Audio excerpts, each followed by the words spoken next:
Hoy vamos a aprender a ver el bosque con otros ojos desde una nueva perspectiva aplicando la fórmula fisionómica. ¿Qué es la fórmula fisionómica? En la forestería análoga tenemos una herramienta muy valiosa para describir de una manera rápida y sencilla la vegetación del bosque o cualquier sitio donde se desea establecer una parcela de forestería análoga. En otras palabras, un jardín o bosque análogo. La fórmula puede ser aplicada en pasturas, áreas de producción, bosques secundarios o bosques clímax. Imagínense la estructura de un bosque tropical. Tiene una estructura única de la vegetación que consiste en varias capas verticales. Hay árboles grandes que forman un dosel o estrato emergente, siguen árboles menos grandes que forman el dosel arbóreo, hay sotobosque, el estrato de plantas herbáceas y el estrato del suelo con helechos, por ejemplo. Además se encuentran epífitas, enredaderas y lianas que crecen en los árboles. En la fórmula fisionómica usamos tres símbolos. Una letra mayúscula para describir la forma de crecimiento. Un número para establecer el rango de altura. Una letra minúscula para describir el grado de la cobertura vegetal. Para determinar la forma de crecimiento, utilizamos la tabla de la fórmula fisionómica, donde encontramos formas básicas de crecimiento de árboles y arbustos. Para los árboles siempre verdes con hoja simple o compuesta, utilizamos el símbolo V. Un ejemplo de ello es el mango.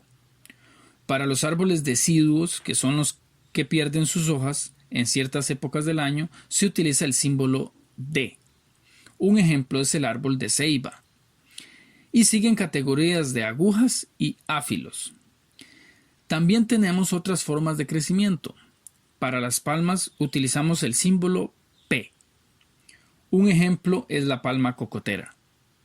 Para las epífitas utilizamos el símbolo X. Un ejemplo es esta epífita conocida como mano de tigre. Las otras categorías que necesitamos determinar son las plantas rizomatosas, como lo son el jengibre, plátano o banano. Hay otra categoría de bambúes, otra para las trepadoras y enredaderas, y también las plantas herbáceas anuales tales como el melón, las herbáceas perennes como el orégano y las gramíneas como la cebada. Para determinar el porcentaje de cobertura o abundancia utilizamos las letras minúsculas. Para la cobertura continua de más del 75% de cobertura utilizamos la letra C. Interrumpida de 51 a 75% la I. En parches, que es del 25 al 50%, la P. Raro o escaso, del 6 al 25%, la R. Esporádico, de 1 a 5%, la B. Y casi ausente, menos del 1%, una A. Para describir la estructura de los doseles o la altura de la vegetación, utilizamos los números que van del 1 al 9. El 9 para los estratos más altos y el 1 para los más bajos. Ahora, ¿qué hacemos con esta fórmula? Si pudiéramos observar el área desde una imagen aérea o de un dron, identificaríamos cómo están distribuidas en el espacio ciertas especies de la vegetación.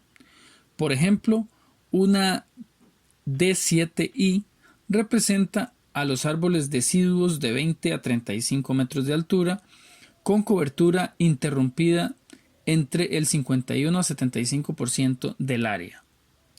Otro ejemplo es una U6p que representa a los árboles siempre verdes de 10 a 20 metros en parches de 26 a 50% de cobertura. Ahora vamos a aplicar la fórmula fisionómica en un bosque maduro, utilizando la lámina de la fórmula. El primer paso es identificar un área de evaluación a lo que vea el ojo humano a 360 grados. El siguiente paso es definir el número de doseles o estratos de vegetación. Podemos observar, por ejemplo, el estrato herbáceo, el sotobosque, el estrato arbóreo y el estrato emergente. Ahora vamos a determinar el tipo de árboles que predominan, la altura de los doseles y el área de cobertura de cada dosel. Así registramos la fórmula F1 del bosque maduro.